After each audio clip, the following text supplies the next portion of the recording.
মন্ত্রমুগ্ধ বনে, যেখানে জাদুকরী প্রাণীরা অবাধে বিচরণ করত, সেখানে স্পার্কল নামে একটি মৃদু ইউনিকর্ন বাস করত।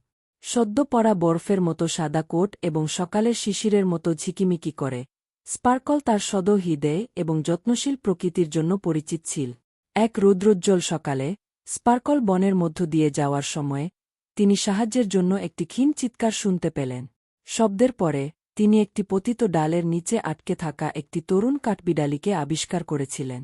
জায়ফল নামের কাঠবিড়ালিটি আকর্ণ সংগ্রহ করছিল যখন শাখাটি হঠাৎ ভেঙে পড়ে। বিনা দ্বিধায় স্পার্কল তার শক্তিশালী শিং ব্যবহার করে জায়ফলকে মুক্ত করে ভারী শাখাটি তুলতে। কৃতজ্ঞ কাঠবিড়ালি স্পার্কেলকে প্রচুর ধন্যবাদ জানাল এবং স্পার্কলের দয়ার কথা পুরো বনে ছড়িয়ে পড়ে।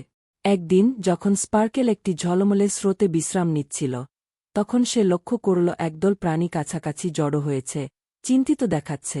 তারা ব্যাখ্যা করেছিল যে স্রোত শুকিয়ে গেছে এবং তারা তৃষ্ণার্ত ও ভয়ে পেয়েছে। স্পার্কল জানত যে তাকে সাহায্য করতে হবে।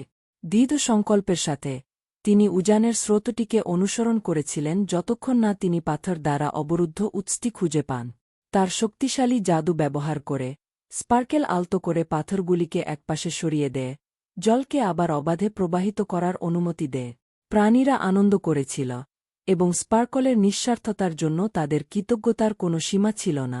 সময়ে অতিবাহিত হওয়ার সাথে সাথে স্পার্কলের সদয় আচরণ চলতে থাকে।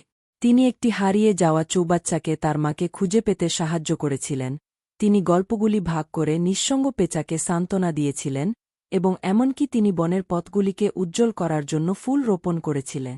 এক সন্ধ্যায় পূর্ণিমার আলোয় বুদ্ধিমান বুড়ো পেঁচা স্পার্কলের কাছে গেল।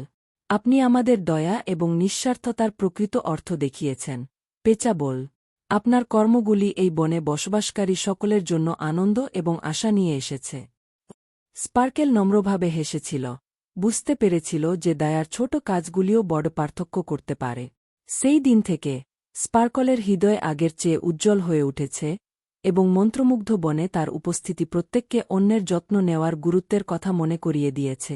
এবং তাই স্পার্কল দ্য ইউনিকর্নের কিংবদন্তি, যার দয়ার কোনো সীমা ছিল না, মন্ত্রমুগ্ধ বনের প্রাণীদের প্রজন্মকে অনুপ্রাণিত করে চলেছে। তাদের শেখায় যে সবথেকে বড় জাদু একটি যত্নশীল হৃদয়ে পাওয়া যায়।